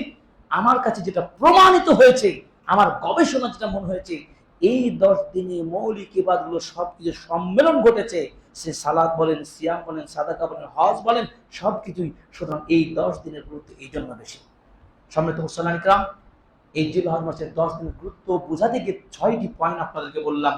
6টি পয়েন্ট বুঝে নিতে হবে যে আসলে 10 দিনের গুরুত্ব কোনোভাবে গুরুত্বহীন নয়, প্রচুর গুরুত্ব, ব্যাপক গুরুত্ব। এই গুরুত্বটাকে সামনে রেখে আমরা এই 10 দিন আমল করব ইনশাআল্লাহ। ইবনে আব্বাস রাদিয়াল্লাহু তাআলা আনহু বলছেন, রাসূল সাল্লাল্লাহু আলাইহি ওয়াসাল্লাম বলেছেন, মা মিন আইয়ামিল আমালিস সালিহ ফিহা আহাব্বু ইলাল্লাহি মিন হাযিহিল আইয়াম। কোন আমল শ্রেষ্ঠ আমল নেই আল্লাহর কাছে। সবচেয়ে শ্রেষ্ঠ আমল, প্রিয় আমল হচ্ছে এই 10 দিনের আমল। ক্বালু ইয়া রাসূলুল্লাহ, হে আল্লাহর রাসূল, ওয়ালাল জিহাদ ফি সাবিলিল্লাহ, আমরা তো জানি জিহাদ করে যদি আল্লাহর সাথে সংগ্রাম করে শহীদ হয়ে যায়, বিনা হিসেবে জান্নাত চলে যাবে। আল্লাহর নবী তিনি বলছেন ওয়ালাল জিহাদ ফি সাবিলিল্লাহ, জিহাদ করেও কিন্তু এই মর্যাদা অর্জন করা সম্ভব নয়। ইল্লা রাজুলুন খারাজা বিনাফসিহি ওয়া মালিহি সুম্মা লাম ইয়ারজি মিন যালিকা বিশাই, কিন্তু জান মাল নিয়ে ফিরে আসতে পারলো না, শহীদ হয়ে গেল, ভিন্ন কথা। এই হাদিসটা আমরা 2-3 বার রিপিট করলাম। তার মানে বুঝাতে চাচ্ছি, এই হাদিসগুলো বুঝাতে চাই যে আপনার জিলহজ মাসের এই 10 দিনের গুরুত্ব অনেক বেশি। এবার আমরা চলে আসি কি কাজ করতে পারি একেবারে শেষ পর্যায়ে খুতবায়। তাহলে আমরা প্রথম অংশে বললাম জিলহজ মাসের 10 দিনকে বরণ করার জন্য, স্বাগত জানার জন্য 3টি উপায় বললাম। 1 তওবা, 2 ভালো কাজ আমলে সলে করার দৃঢ় প্রোগ্রাম হাতে নেওয়া, 3 নম্বর কি যাবতীয় পাপকে ঠেলে দিতে হবে, দূরে রাখতে হবে। এইটা 3টা ভিত্তি। তারপরে এই 10 দিনের গুরুত্ব কেন মাথায় আমাদের নিতে হবে আগে, সেই 6টা বিষয় আমরা খেয়াল করেছি, আল্লাহ কসম করেছেন, নবীজি গুরুত্ব তুলে ধরেছেন। এরপরে মৌলিক ইবাদতগুলোর সম্মিলন ঘটেছে এই কয়েকদিনে। এরপরে আপনার এই দিনে কুরবানির দিন রয়েছে, এই দিনগুলোতে রয়েছে আরাফার দিন রয়েছে, এই দিনগুলোতে আল্লাহ জিকির করার বিধান তিনি ধার্য করেছেন, সূরা হজ্জে বলা হয়েছে। সুতরাং এই দিনগুলোকে কোনোভাবে মিসইউজ করতে পারি না। সেই আমল কি করবো আমরা? 1 নম্বর কি, যাদের সামর্থ্য রয়েছে তারা হজ উমরা করবে, নাম্বার 1, কারণ এটা ফরজ। রাসূল সাল্লাল্লাহু আলাইহি ওয়াসাল্লাম বলেছেন বুনিয়াল ইসলামুল খামসে, ইসলাম 5টা ভিত্তির মধ্যে একটি কি হজ। মান ইসতাতা ইলাইহি সাবিলা ওয়ালিল্লাহি আলান নাস, যেসব মানুষের হজ করার সামর্থ্য রয়েছে তারা হজ করবে। এই ক্ষেত্রে একটা নোট আপনাদের সামনে বলি, অনেক ধনী বিত্তশালীকে দেখা যায় তারা হজ করে না। তারা চিন্তা করে যা করব শেষ জীবনে একটা হজ করবো, তারপর ইমানদার হয়ে জান্নাত চলে যাব। এই নিয়তটা যার আছে তার ভিতরে রোগ আছে। এই চিন্তা যার আছে, যে চাকরিজীবী, পেশাজীবী, অর্থজীবী, সাবধান। 1। 2 নম্বর বড় প্রবলেম কি, হজ করার আগে এত উমরা নিয়ে ব্যস্ত হয়ে গেছি। আমি তো সৌদি আরবে ছিলাম, প্রায় আলহামদুলিল্লাহ দেখার সুযোগ হতো বাইতুল্লাহ, আল্লাহু আকবার। দিন যত যাচ্ছে উমরার সংখ্যা বাড়তেই আছে, মানে সারা জীবনে উমরা হচ্ছে। আমি খারাপ বলছি না, কিন্তু লোকটাকে জিজ্ঞাসা করে, চাচা হজ করেছেন? না বাবা, উমরা কয়েকবার করা হয়ে গেল, উমরা কয়েকবার করা হয়ে গেল, হজ হয় নাই। এক ধরনের আমাদের এই যে ভুলের মধ্যে থাকা, ফরজ হচ্ছে হজ। আপনি আগামীতে হজ করার সুযোগ পাবেন, গ্যারান্টি দিতে পারবেন? এই জন্য সামর্থ্যবানরা এই 10 দিন যত টপ লেভেলের দিন, এই টপ লেভেল সময়ের ইবাদত গুলোকে বাস্তবায়ন করার প্রথম নাম্বার 1 কি, সামর্থ্যবানকে হজ উমরা আদায় করবে। হজ উমরা আদায় করবে কেন? রাসূল সাল্লাল্লাহু আলাইহি ওয়াসাল্লাম বলেন, বুখারী মুসলিম হাদিস, আল উমরাতু ইলাল উমরাহ কাফারাতুল লিমা বাইনাহুমা ওয়াল হজ্জুল মাবরুর লাইসা লাহু জাযা ইল্লা জান্নাহ। হজ উমরা করলে হজ উমরার মাঝে ঘটে যাওয়া পাপগুলোকে মুছে দেওয়া হয়। যেমন ভাবে হাদিস এসেছে, ওই কামারের কাছে লোহাকে যখন আগুন দিয়ে পুড়িয়ে যখন তাকে ধারালো করা হয়, তখন আগুনে ধারালো করার ফলে সে কি হয়, ময়লাগুলো দূর হয়ে ওই ছুরি বা ওই ধরনের অস্ত্রগুলো কি হয়, ধারালো হয়, ময়লা মুক্ত হয়ে ধারালো হয়। তেমন ভাবে হজ উমরা করার ফলে কি হয়, আপনার পাপগুলোকে এইভাবে দূর করে দেওয়া হয়। শুধু তাই নয়, এই হজ উমরা যদি হজ কবুল হয়ে যায়, তার প্রতিদানটা আল্লাহর নবী বলছেন লাইসা লাহুল জাযা ইল্লা জান্নাহ, সরাসরি জান্নাত। আল্লাহুম্মা আমিন, আল্লাহ কবুল করুন, আমিন। এক্ষেত্রে একটা গুরুত্বপূর্ণ কথা হলো, আপনাদের আমাদের যারা আত্মীয়স্বজন হজে গেছে তাদেরকে আজকেই মেসেজ করবেন, টেস্ট করবেন কি, বাবা হজে গেছেন ভালো কথা, দেশ নিয়ে ভাবার চিন্তা নাই, সংসার পরিবার নিয়ে চিন্তা করবেন না। অন্তত পক্ষে বড় প্রবলেম কি জানেন, হজ করতে যে একটু ফ্রি টাইম পাই, মানে অন্তত ব্যবসা বাণিজ্য থেকে দূরে ওই ফ্রি জায়গাতে ফ্রি টাইম পেয়ে গীবতের আড্ডাখানায় আমরা বসি। এমনকি আরাফার মাঠে বসতে কেউ, যেখানে জিকির আজকাল ছাড়া কোনো মুখ দিয়ে কথা বের হবে না, সেখানেও এটা জানো অমুক তুমুক, এর দেশে কি হচ্ছে জানো, অমুক কি বলে জানেন, আরে কোথায় কি হচ্ছে, কে মেয়র, কে কি, কার ক্ষমতা কোন দিকে, কে কি হলো, এই জন্য গেছেন আপনি? এই জন্য গেছেন মক্কায় আরাফার মাটি এমনি গেছেন? এই বড় প্রবলেম। হজ কোথায় যাবে আপনি চিন্তা করেন। তিনি বলছেন হাজ্জুল মাবরুর হুয়াল হাজ্জুল মুওয়াফিক লিহাদিহিন নবী সাল্লাল্লাহু আলাইহি ওয়াসাল্লাম। নবী সাল্লাল্লাহু আলাইহি ওয়াসাল্লামের দেখানো মানাসিকুল হজ, তিনি যে হজ করেছেন ওইভাবে হজ করতে পারেন তবেই হাজ্জে মাবরুর হবে, নচেত হবে না। হজ করে পাগড়ি পরে চলে আসলেন, খেজুর পানি জমজম পানি খেয়ে চলে আসলেন আর বলে হাজী সাহেব হয়ে গেলেন। নো, এত সহজ হাজ্জে মাবরুর নয়, এত সহজে জান্নাত দেবেন না। এটা 1 নম্বর। 2 নম্বর কি? রিয়া, সুমআ এগুলো থাকবে না। হজ্জে মাবরুর যদি করতে হয় লৌকিকতা, মানুষ মুখে প্রচার প্রসার এগুলো করবে না। 3 নম্বর কি? অনেক শিক্ষিত মানুষ আমরা হজ করতে যাই কিন্তু হজ্জের তালবিয়াটুকু জানেন না। নাউজুবিল্লাহ। লাব্বাইক আল্লাহুম্মা লাব্বাইক লা শারীকা লাক লাব্বাইক, লাব্বাইক ধ্বনিতে মুখরিত মক্কা। লাব্বাইকটা জানা না চাচা, কি শিখেছে? ইহরাম বাঁধা জানেন না, বাইতুল্লাহ জিয়ারত করা জানেন না, মানে তাওয়াফ সাই জানেন না। এইভাবে হজ আমরা করে লাভ হবে না।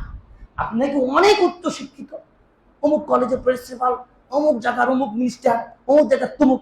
গতবার সৌদি আরবের মদিনা শাখায় বাংলাদেশের হজ মিশন থেকে আমি অনুবাদক হিসেবে দায়িত্ব পালন করেছি।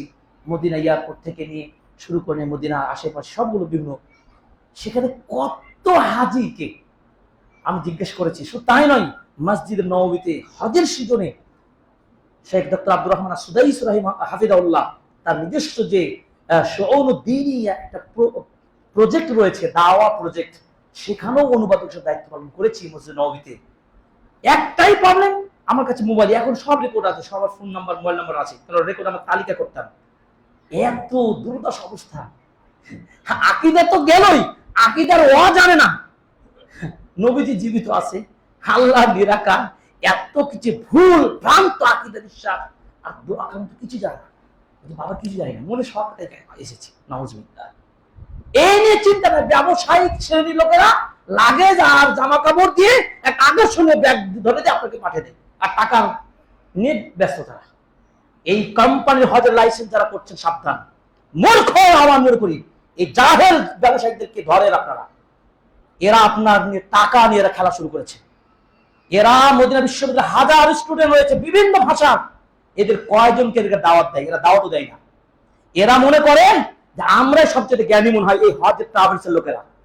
ওখানে ফ্রি যদি আমাদের ইউনিভার্সিটি ছাত্রদের চান, উম্মুল কোরআন বিশ্ববিদ্যালয়ের ছাত্রদেরকে চান, ফ্রি বাংলাদেশের হাজিদেরকে সেবা দেবে, দিন শিখাবে। কিন্তু এরা হাজারে 1-2 জন দাওয়াত দেয়, পয়সাও লাগবে না। আমার মতো হাজার জয়নাল ওই দিন বাংলাদেশে গিয়ে মানুষদেরকে দিন শিখার জন্য প্রস্তুত। একটু তো ট্রেনিং দিলে তো শিখতো, লাব্বাইকটা ধরে শিখতো, লা ইলাহা ইল্লাল্লাহ আশিকা শিখতো। এই ব্যবস্থা নাই, শুধু পয়সা। কোন রকম বিমান উঠাতে পারলে কাজ, টাকা তাগিয়ে নিয়ে নেয় রেজিস্ট্রেশন নিবন্ধনের নাম দিয়ে। আমি খুতবা এই জন্য বলছি, বাস্তবতা আমি নিজে দেখেছি। আপনার আমার আত্মীয় স্বজন বাচ্চা ছাড়াই তো যায়, আমার ভাই বোন তো মক্কা মদিনায় যায়, তাই না? এই প্রবলেম গুলো রয়েছে। এই জন্য ট্রাভেলস যারা করে তাদেরকে যে এলাকায় যে অলিতে থাকবে আগেই বলবেন, বাবা তোমার সাথে আমি হজে যাবো, ঠিক আছে, ভালো প্রশিক্ষণ ব্যবস্থা তোমার দিতে হবে।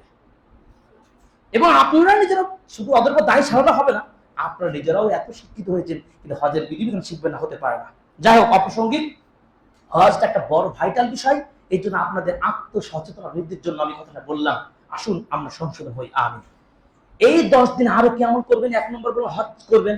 হজ করতে পারবেন না, কি করে? সিয়াম পালন করবেন 10 দিন। 10 দিনে 9 দিন সিয়াম রাখার চেষ্টা করবেন। কয়দিন? 9 দিন নফল সিয়াম রাখার চেষ্টা করবেন। আরাফার দিনে সিয়াম তো সেদিন রাখবেন। এই 9 দিন যদি বেশি বেশি নফল সিয়াম রাখতে পারেন তাহলে ফতোয়া নিয়ে আর ফিতনা থাকবে না। কোন মাদানি হুজুর কি অমুক পীর কারো দরবার যেতে হবে না। ওই হাদিসের ফিতনা আপনার আমার মধ্যে, আলেমদের মধ্যে ফিতনা শুরু হয়ে যাচ্ছে। কবে আরাফার দিন, কবে রাখবো, এই দিন রাখবো না, সেই দিন রাখবো, ফতোয়া নিয়ে অনেক ঝামেলা, মানে বুঝতে পারি না। ঝামেলাও আসবে না, আপনি বেশি বেশি নফল সিয়াম রাখেন। আর আরাফার দিনে সিয়াম তো রাখবেনই। 10 দিনের মধ্যে আরাফারও চলে আসবে, সিয়াম চলে আসবে। আপনি আরাফার নিয়ে আরাফার দিনটা রেখে নেবেন। রাসূল সাল্লাল্লাহু আলাইহি ওয়াসাল্লাম বলেছেন, আহতাসিবু আলাল্লাহ আইয়ুকাফিরাস সানাতাল্লাতী ক্বাবলা ওয়াল্লাতী বা'দা। আমি আশা করেছি, আশা পোষণ করে আল্লাহর কাছে, আরাফার দিনে সিয়াম কেউ যদি রাখে, আল্লাহ তাআলা তার পূর্বের 1 বছর, আগামী বছরে পূর্বের গুনাহ, পরের গুনাহ আল্লাহ মাফ করে দেন, সুবহানাল্লাহ। আরাফার দিনের সিয়াম, কিন্তু আপনি রাখবেন 9 দিন রাখবেন। কুরবানির দিন রোজা নাই, সিয়াম নাই। কুরবানির দিন সিয়াম রাখার বিধান নেই, তার আগ পর্যন্ত সিয়াম রাখেন।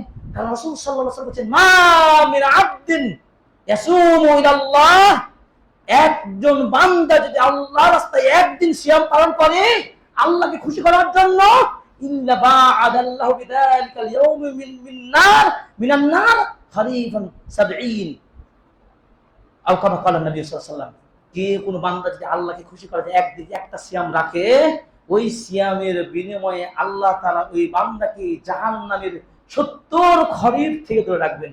মা মানা খরিফ, খরিফ 70 দিন কি 70 মাস কি 70 বছরের পর থেকে জাহান্নাম থেকে ধরে রাখবেন, সুবহানাল্লাহ।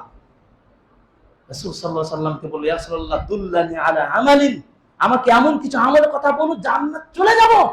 রাসূল সাল্লাল্লাহু আলাইহি ওয়াসাল্লাম বললেন, আলাইকা বিসসাওম, তুমি বেশি বেশি সিয়াম রাখো, জান্নাত চলে যাবে। জান্নাত, সিয়াম এমন ইবাদত লা ইদলা লাহু ওয়া লা মিসলা লাহু, দৃষ্টান্তহীন তুলনাহীন ইবাদত নাম সিয়াম। কোন ইবাদতের সাথে তুলনা করা যাবে না। কেন বলেন তো? আল্লাহ রাব্বুল আলামিন অন্যান্য ইবাদত করার প্রতিফলটা তিনি তাদেরকে দেবেন, কিন্তু সহস্তে আল্লাহ তাআলা সিয়ামের প্রতিদান দেবেন, প্রাইসটা এটা ব্যতিক্রম ইবাদত, সুবহানাল্লাহ। সুতরাং কি করব আমরা? 10 দিন বেশি বেশি নফল সিয়াম রাখবো ইনশাআল্লাহ। আল্লাহ তাআলা আমাদেরকে তৌফিক দান করুন, আমিন। 3 নম্বর কি? ফরজ, নফল, সুনান, সুন্নাত সালাতগুলোকে খুব যত্নের সাথে আরো অ্যাক্টিভ হয়ে আদায় করব।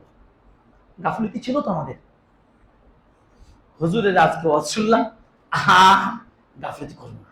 একটু অলসতা ছিলেন, বাসায় নামাজ পড়েছেন না। তাওহীদ কমপ্লেক্সটা কেন হয়েছে? এই মসজিদ কমপ্লেক্স কেন হয়েছে?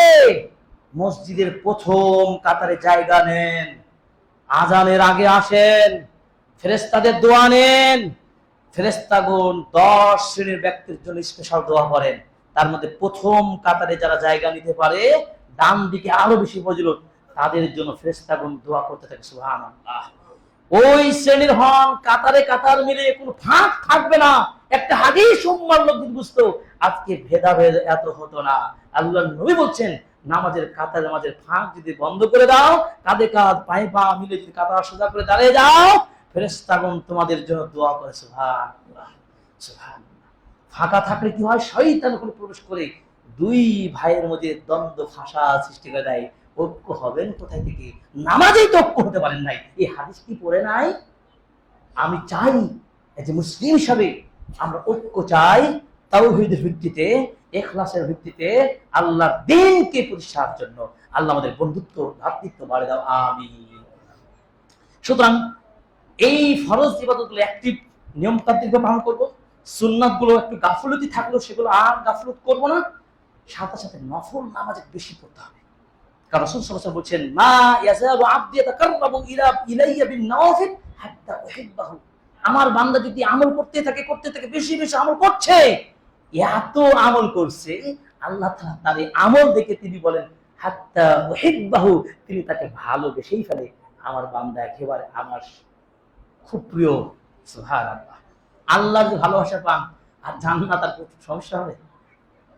এজন্য আমল বেশি করবেন। 3 নম্বর, সালাতগুলো, সালাত সংক্রান্ত কোন গাফলতি চলবে না, এক কথায়। 4 নম্বর কি? তাকবীর, তাহমিদ, তাহলিল, এগুলো বেশি বেশি করেন। শুরু করে দেন, আল্লাহু আকবার, আলহামদুলিল্লাহ, আল্লাহু আকবার, লা ইলাহা ইল্লাল্লাহ, আশহাদু আল্লা ইলাহা ইত্যাদি যা আছে, কালিমাতুল আরবাহ, 4টি কালেমা কখন ভুলবেন না। ইন্নাল্লাহ ইসতাফা, আল্লাহ তাআলা 4টি কালেমা তিনি বাছাই করে দিয়েছেন। কি কি? সুবহানাল্লাহ, আলহামদুলিল্লাহ, লা ইলাহা ইল্লাল্লাহ, আল্লাহু আকবার। পড়তে থাকেন, রাস্তাঘাটে চলাফেরা তাকবীর বলতে থাকেন। আবু হুরায়রা রাদিয়াল্লাহু তাআলা আনহু, ইবনে ওমর রাদিয়াল্লাহু তাআলা আনহু কি করতেন? তারা ইয়াখরুজান, বাড়িতে বের হয়ে বাজারে চলে যেতেন, ইলা সুক, বাজারে যেতেন, বাজারে একটু জোরে জোরে তাকবীর দিতেন। তাদের তাকবীর শুনেছেন, মানুষরা তাকবীর দেওয়া শিখত। সুন্নাহ পালন করতে পারবেন না? করবেন, এইগুলো নেন। আর হাতে তালি মারা, এই করা সেই করা, আগুন জ্বালিয়ে দেওয়া, এইগুলো চলবে না। তাকবীর দেন, মানুষ তাকবীর দেওয়া শিখুক, তাহলিল করেন, সুবহানাল্লাহ বলা শিখুক। একবার সুবহানাল্লাহ বললে, 100 বার সুবহানাল্লাহ বললে নবী বলছেন 1000 সওয়াব, সুবহানাল্লাহ। সাহাবীর আশ্চর্য, কি বাবা, কিভাবে একটা মানুষ এক টাইমে 100 বার সুবহানাল্লাহ বলে 1000 সওয়াব? কেউ যদি একবার সুবহানাল্লাহ বলছেন 20টা নেকি দান করেন, সুবহানাল্লাহ। 10টা নেকি দান করবেন, তাহলে 10 110 কত 1000। খুবই সহজ। এবং এই 100 বার সুবহানাল্লাহ বলতে সর্বোচ্চ 2 থেকে 3 মিনিট বেশি লাগবে না। গণেন মিনিট দিয়ে আমাদের শুয়ার উপর তো আমাদের মাঝে দোস্তরা বলতেন কে দ্রুত করতে পারে সুবহানাল্লাহ, কে কতবার মানে কত শর্ট টাইমে বলতে পারে। আমিও মাঝে মধ্যে যখন বিভিন্ন প্রোগ্রামে যাই, বিশেষ করে বিভিন্ন ছাত্রদের ক্লাস নিই, আমি যখন সুযোগ পাই বলে এই 100 বার সুবহানাল্লাহ বলা শুরু করি। আলহামদুলিল্লাহ তারা ঠান্ডা হয়ে যায়, শান্ত হয়ে যায়, ইবাদত হয়ে গেল, পরিবেশটা তাদের আদিম শেখা হয়ে গেল, কৌশলগুলো কাজে লাগাবেন। যাই হোক, 5 নম্বর সাদাকা করবেন। 5 নম্বর কি? সাদাকা। হাদিস একটা শুনেন, সাদাকার পাওয়ারটা বলি, একটা পাওয়ার সর্বশেষ। সাদাকার পাওয়ার হলো হাত্তা ইয়াকদিয়া, ফাইসালা হওয়া পর্যন্ত কিয়ামতের মাঠে সাদাকার ছায়াতে আল্লাহ আপনাকে কিয়ামতের সেই দিন কঠিন মুহূর্তে ছায়া দান করেন। সুবহানাল্লাহ। সাদাকার পাওয়ার এত বেশি, জাহান্নামের আগুন ঠান্ডা হয়ে যাবে, কবরের আযাব ঠান্ডা হয়ে যাবে, এই সাদাকার পাওয়ার এত বেশি। আল্লাহু আকবার। এই জন্য বুখারী হাদিসটা পড়বেন, 661 নম্বর হাদিস। 7 শ্রেণীর মানুষকে আল্লাহ বিশেষ ছায়া দান করবেন। আবু হুরায়রা থেকে বর্ণিত হাদিসটি আপনার বিগত জমার খুতবা শুনবেন, পেয়ে যাবেন ইনশাআল্লাহ। এই 5টি মৌলিক ইবাদত করবেন। এখন বলুন হুজুর তো আরো ইবাদতের নাম শুনতে পাই, আছে, তদন্ত শেষ নেই। এবার একটু শুধু খেয়াল করেন, খুতবা শেষ। এগুলো ছাড়াও কি করবেন? জিলহজ মাসের 10 তারিখে মৌলিক এই 5টি ইবাদতের সাথে আরো যা করবেন: 1, কোরআন পড়বেন, কোরআন শিখবেন, শিখাবেন। ইস্তেগফার করবেন, পিতা মাতার সাথে ভালো ব্যবহার করবেন, আত্মীয়তার সাথে সম্পর্ক বজায় রাখবেন এবং সালামের প্রচলন বেশি বেশি ঘটাবেন। মানুষকে খাদ্য খাওয়াবেন, মানুষের মধ্যে ফায়সালা করে সংশোধন করে দেবেন। আমরু বিল মারুফ ওয়া নাহি আনিল মুনকার করবেন, ভালো কাজে আদেশ, মন্দ কাজ নিষেধ, এই কাজগুলো বেশি করবেন। হিফজুল লিসান, জিহ্বাকে কন্ট্রোল করবেন। লজ্জাস্থানে হেফাজত করবেন। প্রতিবেশীর প্রতি ইহসান করবেন। অতিথিদের মেহমানদারি করবেন। আল্লাহর রাস্তায় খরচ করবেন। রাস্তায় কষ্টদায়ক খারাপ অপদার্থগুলো দূরে সরে দেবেন এবং স্ত্রী সন্তান এদের পিছনে অর্থ সম্পদ হালাল ভাবে খরচ করবেন। ইয়াতীমদের দায়িত্ব নেবেন, ইয়াতীমদের ঈদ বকরাতে তাদের জন্য কিছু খরচ দিবেন, খরচ করবেন এবং অসুস্থদেরকে মেডিকেলে আপনারা ভিজিট করবেন এবং মানুষের প্রয়োজনের অভাবগুলোকে দূর করার সাধ্য চেষ্টা করবেন। এরপরে আপনি করবেন বেশি বেশি রাসূলের প্রতি দুরূদ পাঠ করবেন, আল্লাহুম্মা সাল্লি ওয়া সাল্লিম ওয়া বারিক আলা নবী। এরপরে করবেন কি, মুসলিমদেরকে কষ্ট যে না হয় এই ধরনের চেষ্টা করবেন এবং মানুষের প্রতি একটা দয়াদ্র ভালোবাসা সম্প্রীতি বৃদ্ধির প্রোগ্রাম হাতে নেবেন। এরপরে বন্ধু বান্ধবদের পিতামাতার সাথে ভালো ব্যবহার করবেন, শুধু নিজ বাবা মা নয়, বন্ধু বান্ধব আত্মীয় স্বজন পিতামাতার সাথে একটু টেলিফোন করবেন, ফোনে খোঁজ নেবেন, একটু যাবেন। হ্যাঁ, এরপরে আপনি আড়াল থেকে দোয়া করবেন। এই মিরপুরে আপনি আছেন, আপনি রাজশাহীর আমার জন্য একটু দোয়া করবেন, আল্লাহ রাজশাহীর ছেলেটাকে আল্লাহ তুমি একটু দয়া করো, আল্লাহ তাকে ভালো রাখো, তার জীবনটা উন্নত করো। আমিও আড়াল থেকে আপনার জন্য বলবো, আল্লাহ ওই দুয়ারে পাড়া তাওহীদ মসজিদের চাচা মুরব্বী ভাইয়েরা যারা এসেছেন, আল্লাহ তাদেরকে তুমি ক্ষমা করো, ওই মা বোনদেরকে আল্লাহ হেফাজত করো, আল্লাহ তাদের দিনেতে অবিচল রাখো। এবার দোয়া করবেন, আমানত খেয়ানত করবেন না, আমানত যদি থাকে প্রাপ্যকে আপনি অঙ্গীকার পূর্ণ করবেন। এরপরে মামা খালু যারা মা বোন মাদের অধিকার যারা রয়েছে, মামা খালু আছে না, সবাই চাচা নিয়ে ব্যস্ত, কিন্তু মামা খালু আত্মীয় স্বজন রয়েছে, তাদের সাথে একটা ভালোবাসা সম্পর্ক করবেন। ঈদের শুভেচ্ছা শুধু শুধু ঈদ শুভেচ্ছা কাটতে নয়, আর্থিক অবস্থার খোঁজ নেবেন। আপনি 10টা কুরবানি আপনি নিজে দিবেন, 5টা দিবেন, কিন্তু আপনার আত্মীয় স্বজন পাচ্ছে না, তাকে গোস্ত দেন, হেল্প করেন, এই কাজগুলো করবেন। জুমার দিনে সূরাতুল কাহফ একটা আমল, এটাও করতে থাকবেন। এরপরে মসজিদে যাতায়াত করবেন। এভাবে সামগ্রিকভাবে সব ইবাদতগুলো যা বললাম, প্রায় 30 থেকে 32টা আমল অতিরিক্ত, এই সবগুলোর প্রতি আমরা সচেতন থাকবো। আল্লাহ রাব্বুল আলামিন এই বরকতময় 10 দিনকে যেন সত্যিকার ফলপ্রসূ কল্যাণময়ের সাথে নেকির সাথে ভালোভাবে সুন্নাহ ভিত্তিক পালন করতে পারি। আল্লাহ তুমি আমাদের কবুল করো, আমিন। আল্লাহ তাআলা আমাদেরকে এই 10 দিন আমাদের সুযোগ যেন কাজে লাগাতে পারি, সেই তাওফিক দান করুন, আমিন। বারাকাল্লাহু লানা ওয়া লাকুম ফিল কুরআনিল আযীম ওয়া নাফা'না ওয়া ইবরাতিকুম ইন্নাল হামদুলিল্লাহ ওয়া সলাতু ওয়া সালামু আলা রাসূলিল্লাহ ওয়া আলা আলিহি ওয়া সাহবিহি ওয়া মাওয়ালা মা বা'দ। ইয়া আইয়ুহাল্লাযীনা আমানু সাল্লু আলাইহি ওয়া সাল্লিমু তাসলিমা। আল্লাহুম্মা সাল্লি আলা মুহাম্মাদ ওয়া আলা আলি মুহাম্মাদ কামা সাল্লাইতা আলা ইব্রাহিম ওয়া আলা আলি ইব্রাহিম ইন্নাকা হামিদুম মাজিদ। আল্লাহুম্মা বারিক আলা মুহাম্মাদ ওয়া আলা আলি মুহাম্মাদ কামা বারাকতা আলা ইব্রাহিম ওয়া আলা আলি ইব্রাহিম ইন্নাকা হামিদুম মাজিদ। ইয়া হাইয়্যু ইয়া কাইয়্যুম বিরহমাতিকা আস্তাগীথ আসলিহ লানা শা'না কুল্লাহ ওয়া লা তাকিলনা ইলা আনফুসিনা তারফাতা আইন।